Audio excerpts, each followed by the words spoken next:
They say the only time you should look back is to see how far you've come. Hi, I'm Kavya and it's my birthday today. For me, birthdays are often a time of looking back, reflecting, learning, and moving forward. This birthday, I thought I'd share a glimpse of my life with you. So then, let's draw my life. Some chapters that are shaded in the brightest colors, and some in shades that are a wee bit somber. So, let's get started. It all began when my parents got married, and after a couple of years, I was soon destined to be born on 31st May, which is today, as the first baby of the house. Now, being the firstborn meant that I was everything to my parents, and I got their undivided love and attention for a long time. As it is with the firstborn, everything from what I ate to what I wore and to when I slept, my parents' lives revolved only around me. But now turn a few pages of this book, and you will find that in the next chapter, my mom, my dad, and I was soon joined by my little sister and my tiny little brother. This made us a family of five, a family that I was lucky to be born into. Now, as a child, I was absolutely obsessed with Barbies when growing up, and that was perhaps the only indulgence I was treated to as a kid. I had a really huge collection of Barbies and doll houses, and I would spend hours and hours playing with them, doing up their hair and dressing them up. Now, fun fact, I still have all my Barbies and stuffed toys stored with me after all these years and have just too many memories attached to give them away. Besides Barbies, I was obsessed with books and I was a major book lover and reader. As a child, I would spend hours and hours in my bed with just my books. Also, I would read these books at a speed that was much faster than most other children my age, which only meant more books. And of course, reading glasses, which I got at a really early age. Growing up, I was also a big introvert. And while everyone else around me would enjoy playing out in the evenings after school, I absolutely detested that. And I would spend all my time reading, drawing, painting. I loved drawing and painting. And yeah, I would just be in the room sitting by myself, reading, writing, painting, and just creating things. Also, did I tell you, I absolutely loved studying. Even as a child, I'd hate not giving my best for any exam and would study really hard to be in the first three rankers always. No surprises then that I would always top my class and was the teacher's pet. Now, my growing up years in Vasai were complete with some of my most fond memories of life. A smaller city with a lot of greenery and a number of beaches, my family would often spend our weekends riding to the beach on a scooter with home cooked lunch eaten under the sun, followed by a dip in the sea. Those were the days. Also, being the emotional and sensitive child that I was really attached to all my friends and my home.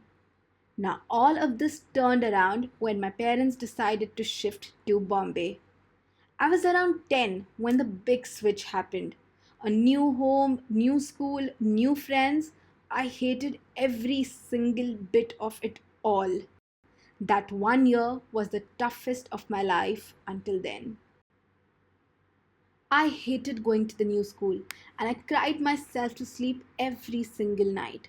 Not only did I find all the girls in the new school really snobbish and rude, but everyone also already had their group of friends. And being the introvert that I was, who anyway struggled with making new friends, I had never felt more lonelier before. All of this eventually took a toll on me mentally, emotionally, and physically, and I felt really sick that year and was bedridden for more than a month. I was really upset, and my parents saw this, and it also disturbed them a lot. My parents soon realized that the new school and environment wasn't really working for me for reasons more than one. And before I knew, I was being transferred to another school for the next academic year. As soon as we shifted to another house in Bombay and I joined a new school, suddenly things decided to change for the better. The new area now felt closer to what I had grown up with back in Vasai, and I could again sense that warmth that I craved for a full long year.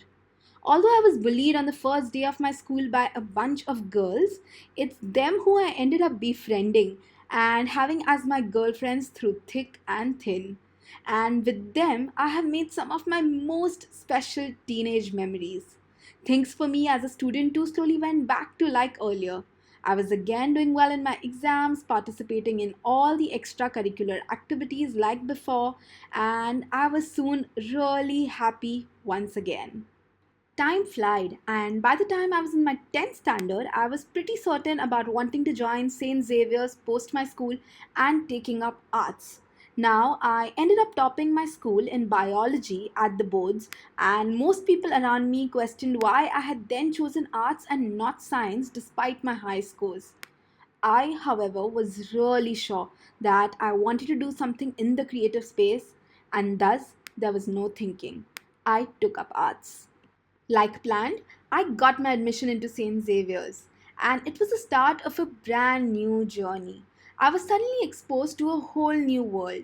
No uniforms, no compulsory lectures, taking a train instead of a school bus now to get to class, getting pocket money, making new friends, meeting so many talented students, and much more.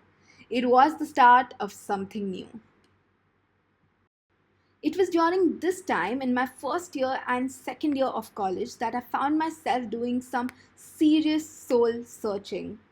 I felt that I couldn't really connect to most others in the college during this time. A majority around me were drawn to bunking classes, going out clubbing, trying out drinking, smoking, and all of those things for the first time. I simply couldn't get myself to explore any of this, and despite the insane peer pressure, I never succumbed. I felt like I just didn't fit in. I knew that I wanted to do so much more. I started questioning myself about what I truly wanted to do with my life. This was the time when I sat back and began noticing everyone and everything around me. These 2 years were the time when I began to be really hard on myself. I lost and found myself in these 2 years. On the other hand, it's during this time that my family, along with a bunch of other family friends, went out to bring in the new year of 2006 that I happened to casually meet this really tall boy who was around my age, who had just come down from Dubai to Bombay for his college education. Now, one thing led to another, and before I knew, I was dating this boy a year down the line. My first boyfriend. No points for guessing that this boy that I'm talking about was Anish. Right from spending hours talking to each other on a landline and then our mobiles, I made him buy a Reliance phone because free calling and then a Blackberry because BBM, to the cheap dates at McDonald's, drawing hand drawn cards for him every birthday and anniversary, something that I still do. It was the best time of our lives and the best first love and relationship I could ever ask for. So by the time I started my first year of graduation at Xavier's, I was totally in tune with my passions, goals, and had penned a super ambitious to do by 25 list. This list now played a key role in all my decisions in the years to come. I was a trained hairstylist now, and I stopped taking money from my parents and started doing a bunch of freelancing gigs as a writer and a hairstylist. I took up every paid and unpaid internship I could to work on my CV and become better at my craft. Also, every day after college hours, I would either spend my time at the library or volunteer, and soon in the succeeding years, lead different teams for inter college festivals. I now basically did not waste any of my time, and all I wanted to do was work hard enough to strike everything on my to do by 25 list by my 25th birthday. I now was working really hard. I did not want to miss out on any opportunity and I wanted to make the most of all my time. While I was always dedicated and sincere, I was now disciplined and had a do or die attitude towards my career and goals. Nothing and no one would be able to distract me from achieving it, something that I practice fiercely even now. It was also during this time that I learned the power of the mind and how you could get yourself to do and achieve anything if you only decided and worked hard enough for it. Thoughts become things was my motto. It took a lot of effort to train myself to do this day after day consistently, but I knew it would be worth the efforts in time someday. I was still in college when I stumbled upon a few international fashion blogs. I was blown away by the platform and what they were doing with it. There were not too many Indian blogs in the scenario then, except for a couple of them, and I soon decided to start my own blog because it was free as a platform and also because I could pursue my passion for writing and fashion while still in college. I still remember sitting late one night at 3 a.m. and trying to figure the blog's name. My parents happened to walk in the room then, and I asked them what they thought about the name Streakhuefall. I had thought of this name as streak stands for hair, U for makeup, and fall for clothes. Everything I knew I wanted to work around. I somehow knew right then, 8 years ago, that with this name laid the possibility to build a brand and a business. And I was definitely certain that before I turned 25, I wanted to start a salon by the same name that would have hopefully gotten some recognition by then due to the blog. They instantly liked the name and I signed up for my blog. Streakhuefall.com. On the academic side, I got a scholarship from St. Xaviers for topping English literature in my second year, and as per the plan, I chose English literature for my master's. This was one of the most defining years for me because it taught me so much and it broadened my mind with reading and studying 8 different papers on literature every single day. It also made me fall in love with the joy of the creative space even further. Meanwhile, I continued blogging on the side, and soon, in a span of a year, I had started getting media recognition with brands coming to me for my work. Now the college placements started, and while I didn't really sit for any of the interviews, when Google came in, I decided to give it a shot. Long story short, 4 rounds of interviews, and 4 months later, I was one of the 2 students who landed the job at Google. I was ecstatic, and so was my family. However, after a lot of thinking, I decided to turn down the offer. I didn't really have a job waiting for me, but deep down, I just knew that I was meant to follow my passion and do much more than a 9 to 5, even if it meant taking this risk.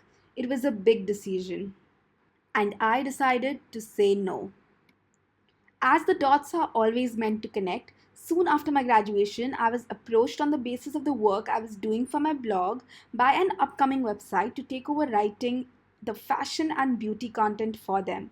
It was a full time job and the one that I really enjoyed because it was everything that I was doing for my blog, but just for someone else while drawing a monthly salary for it.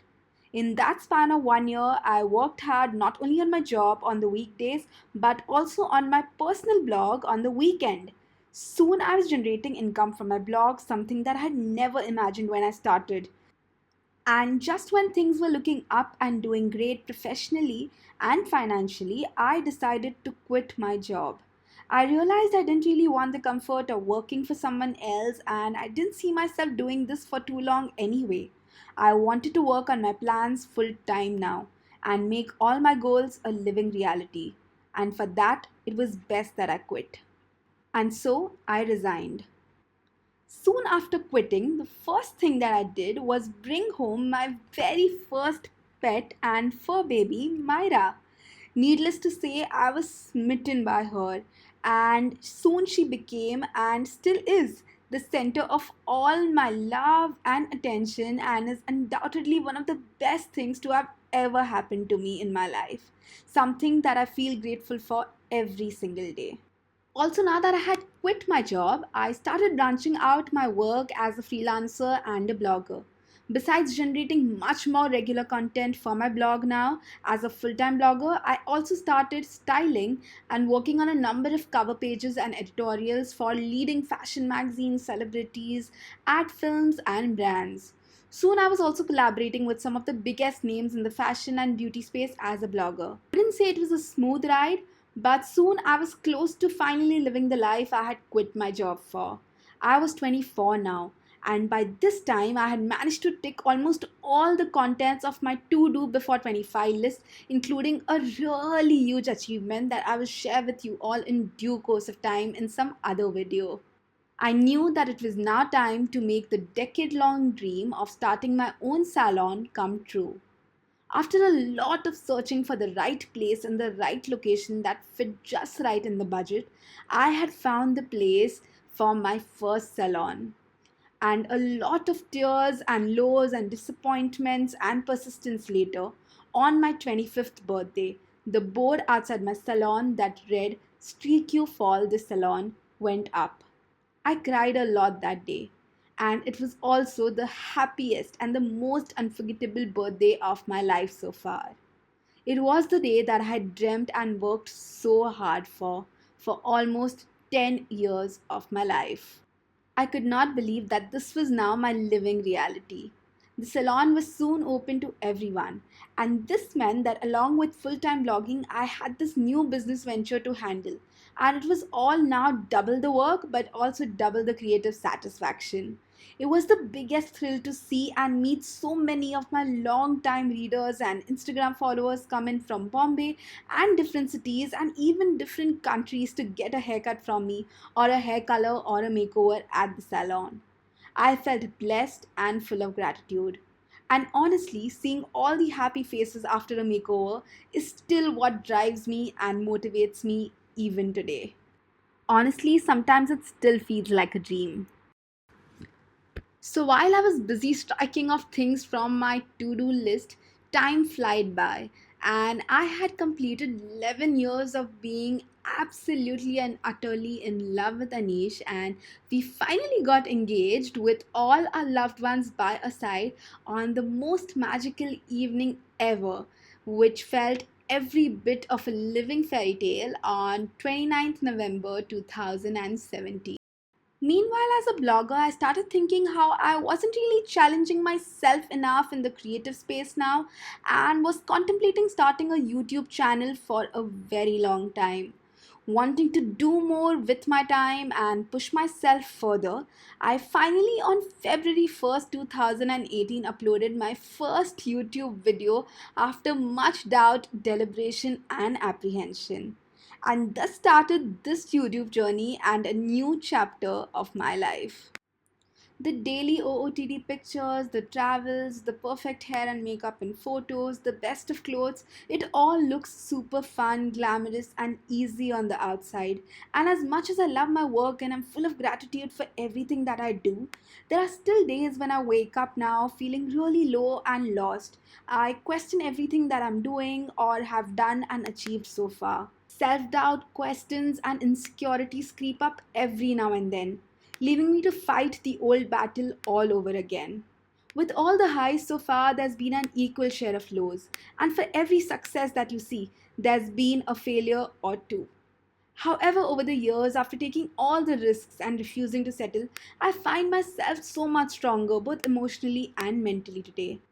And for every time I still feel low, call it serendipity or magic of the universe, I happen to get some comment or mail, or I just bump into one of you. And that reminds me why I chose to do what I'm doing and how the dots connected. And most importantly, how you shouldn't look back unless it's with gratitude like today. And so my story continues.